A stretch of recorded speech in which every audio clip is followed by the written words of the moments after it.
Please welcome to the stage, Sophie Meekings!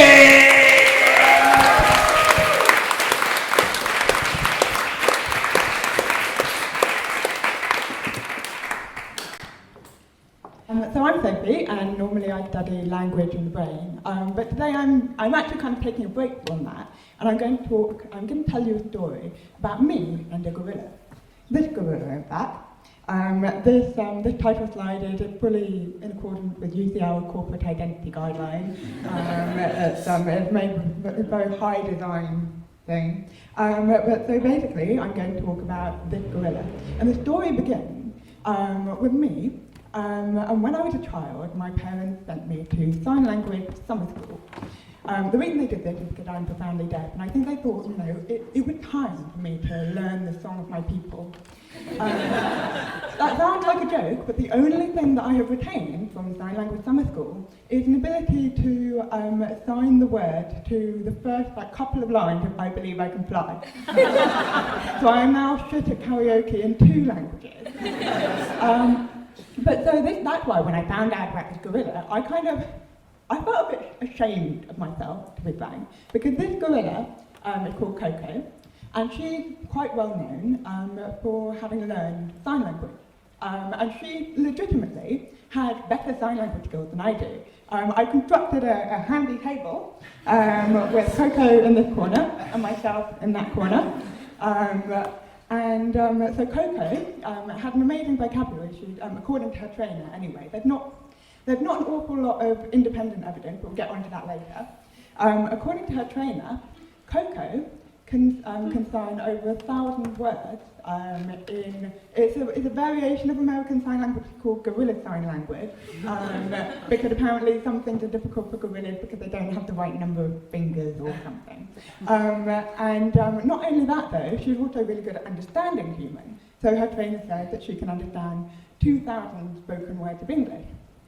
By contrast, I can find one crappy karaoke song and some swear words, and I'm so bad at comprehending spoken English that yesterday I spent 10 minutes trying to understand one single word. The word was because.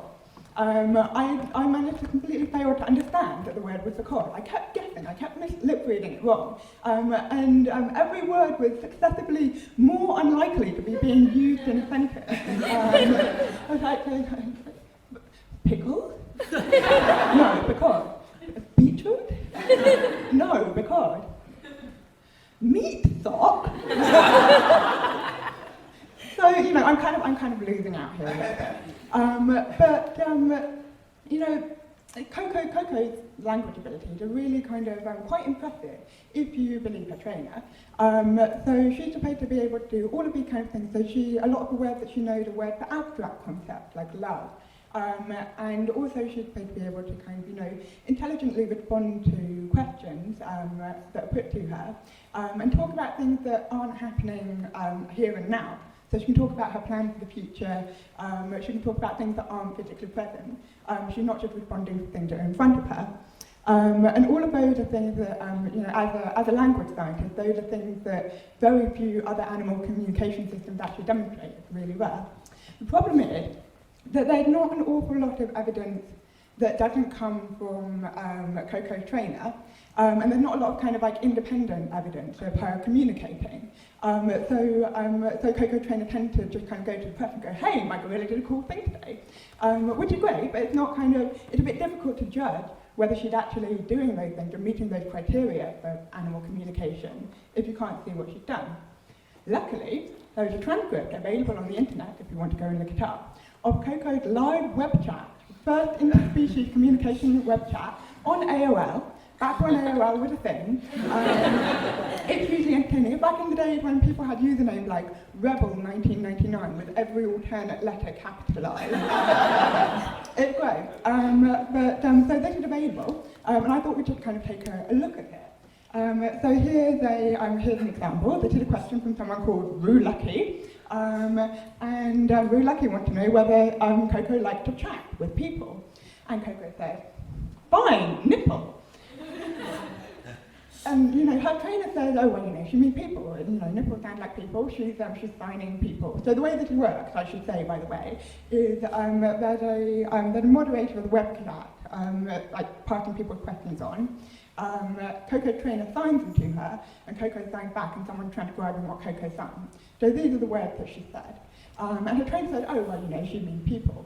And I guess that kind of, that's conceivable, I guess. It kind of, if it's true, it's kind of awesome that gorillas understand the concept of rhyme.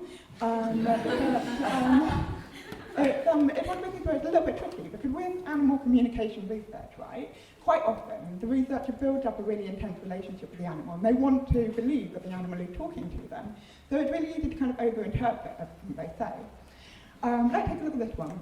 This question is, Coco, do you feel love from the humans who have raised you? And Coco said, lip, apple, give me. And Coco's trainer said, oh, people give her favourite food.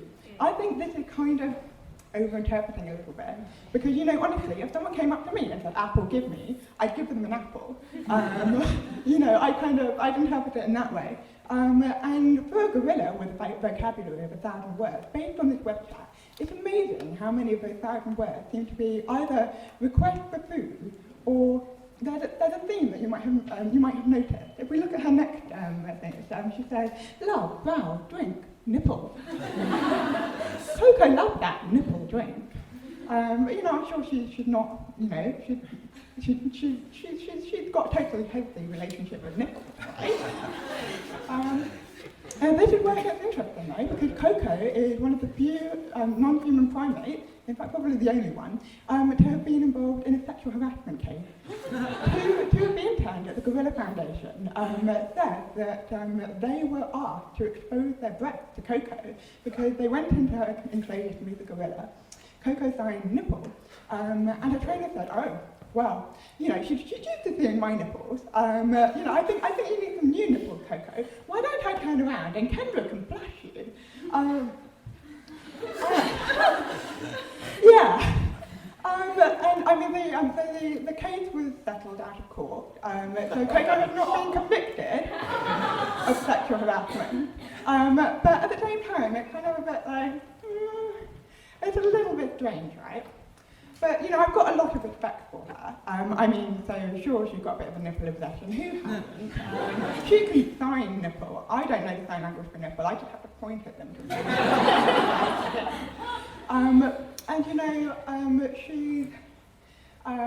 She's got this amazing vocabulary. It's about the level of a 2-year-old child.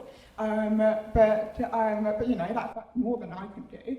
And really, even though she got, it's just, I don't know, right, whether it's sad or hilarious that we finally gave an animal the tools, the vocabulary that it needed to communicate with us, and it ended up communicating them, we gave it the vocabulary of a 2-year-old, and it responded with the mentality of a drunken frat boy. But fair play to Coco. She's probably having more fun. I just want to say one final thing, which is, I personally consider myself superior to the Mardi Gras gorilla here, which is that we had interns in our lab all of this week, and not once have I asked them to flash me. So, thank you for that.